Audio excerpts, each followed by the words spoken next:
Strămoșii rușilor lipoveni s-au stabilit în județul Suceava încă din anul 1724, pe domeniul mănăstirii Dragomirna. Astăzi întâlnim ruși lipoveni în satul Lipoveni, numit de localnici Socolință, satul Climăuți, satul Manolea, orașul Rădăuți, orașul Suceava și orașul Gura Humorului.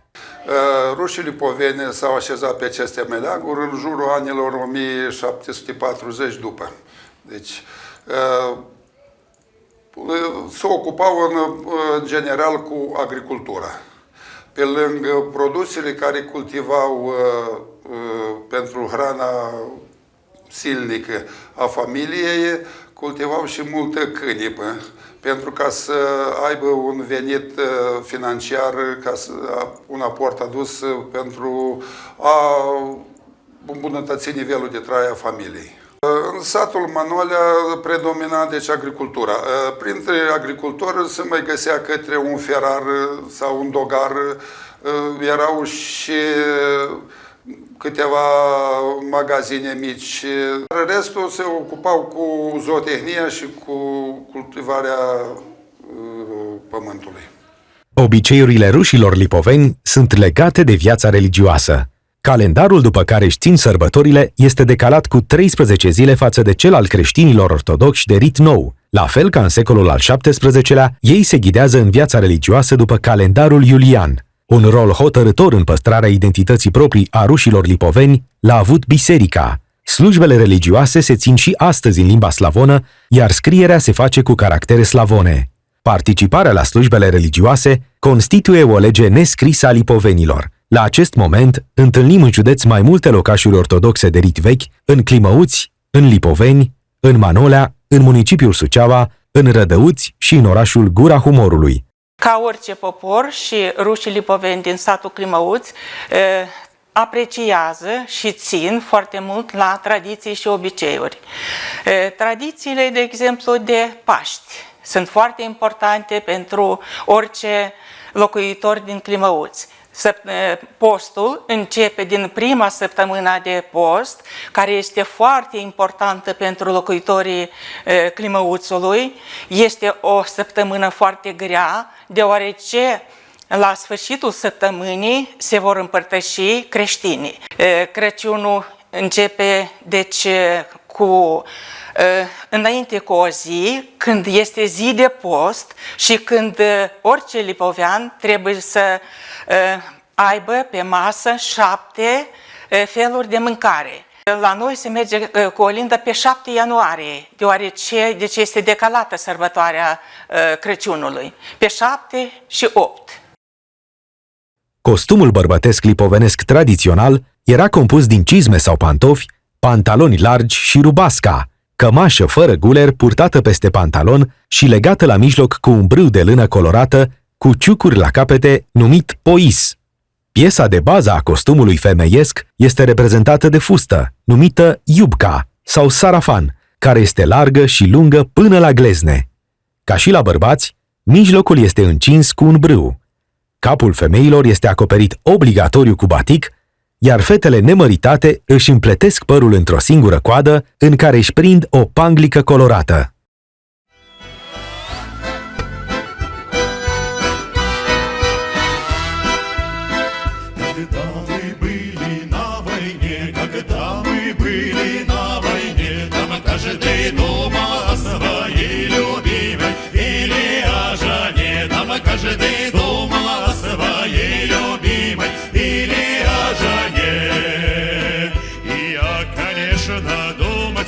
И я, конечно, думать мог, когда на трубочку глядела на голубой ее дымок, когда на трубочку глядела на голубой ее дымок. Как ты когда-то мне лгала, как ты когда-то мне лгала, что сердце девичье свое давно другому отдала, что сердце девичье свое давно другому отдала. Но я не думала ни о чем, но я не думала ни о чем, я только трубочку курила.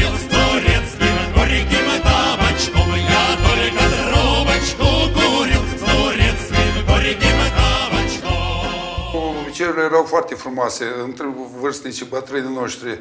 Acum se modernizează, dar ca să putem păstra mai departe, avem grupuri folclorice în cadrul comunității care promovăm în continuare cântecele vechi, obiceiurile vechi, tradițiile, toate acestea ca să se păstreze. Fiind de religie ortodoxă de rit veche, în biserică, într-adevăr, se slujește în limba slavonă. Trebuie să tinerii învață limba de mici ca să poată să înțeleagă slujbele în biserică. Ja pajdu paderušku, ja pajdu pa krutene când ja paseju libedu berehu, ja paseju libedu berehu. Sama pajdu zamolățăm pavadu, sama pajdu zamolățăm pavadu, net nemolăța ne vadă, net nemolăța ne vadă. Zaharală slebea da bez vadă, zaharală slebea da bez vadă, zaharală-s maia mea tușca, zaharală-s maia mea tușca. Kruhomia siratina, kruhomia deveța iadna, dai șastea smelem iulite la nevaroteța nazar. Dai șastea smelem iulite la nevaroteța nazar. Vasnel, moj milej drug prisnilся, nastros reče gavari.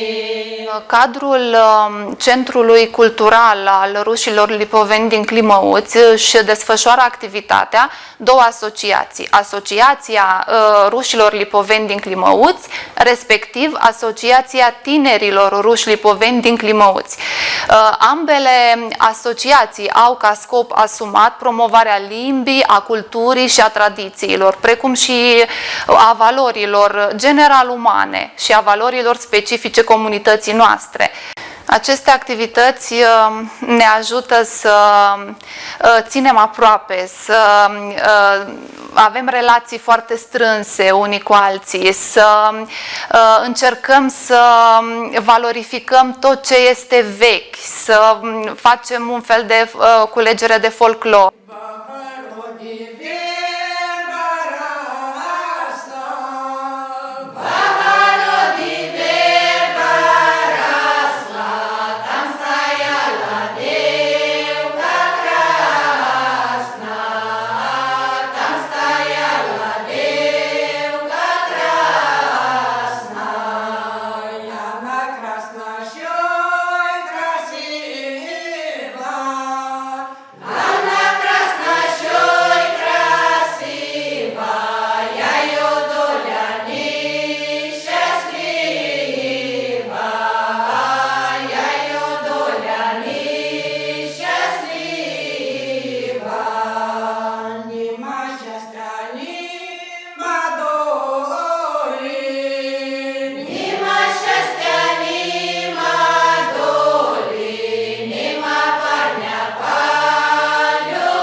Sunt foarte mândră că fac parte din comunitatea rușilor lipoveni din Climăuți și din România și lucrurile pe care le câștig aici nu cred că le-aș putea câștiga în altă parte. Și vorbesc aici nu doar de ceea ce ține de tradiții, de folclor, de cântece, povești, ci și de partea spirituală pe care o găsesc la biserică, limba.